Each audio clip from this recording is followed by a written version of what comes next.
including B-2 bombers, were used in the mission and that its goals were accomplished.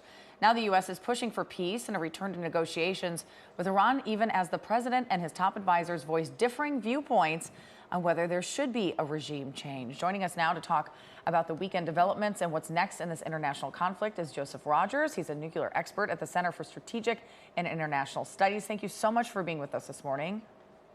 Of course. Good morning. Can we talk first a little bit about the areas that were targeted over the weekend and what those specific sites tell us or tell you with your expertise? Absolutely. So in order to build a nuclear weapon, Iran wants to get a stockpile of 90% enriched uranium-235.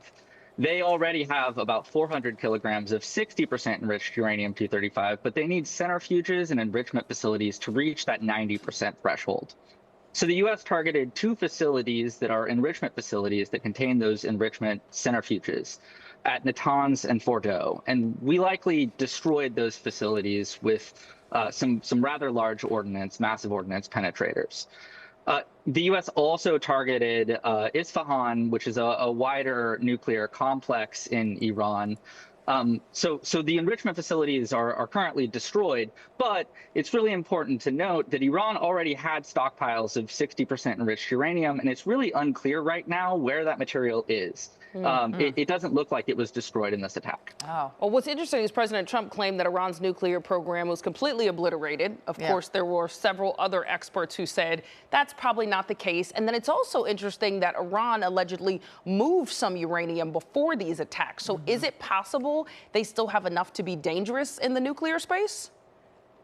Yeah, so it does look like Iran took some defensive measures before the attacks and could have moved some of the material around. The Israeli intelligence agency has reported that they believe that Iran moved some of the stockpiles of enriched uranium around. So it seems like Iran still has their stockpiles. But again, it's only at 60% enrichment. So they need to really either build clandestine enrichment facilities, or they're going to have to find some way to enrich it before they can build a nuclear weapon. It looks like the attack was not a complete success. However, it did cripple the sort of key infrastructure that Iran needs to, in the short term, build a nuclear weapon. So that stockpile is really going to be a key determining factor in the coming weeks.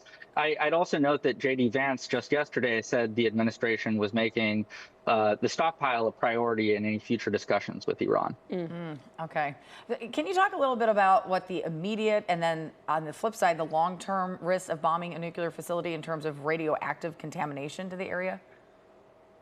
Certainly. So there's, the facilities that the U.S. attacked, particularly in Natanz and Fordow, the uranium enrichment facilities, spin a gas, a version of uranium called uranium hexafluoride. And when it comes in contact with moisture in the air, it forms some pretty toxic and poisonous gases. Uranium, it becomes hydrogen fluoride and uranyl fluoride. But that contamination doesn't really travel very far. It's pretty isolated to the sites.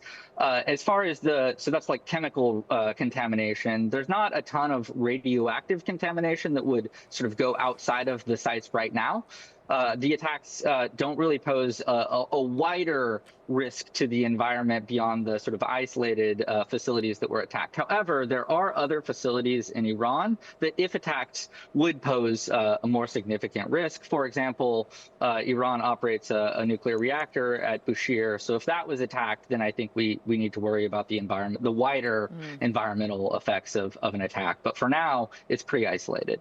Okay. Whew, there's so much to dive into here. Joseph, thank you so much for taking us through that this morning. Of course. Thank you.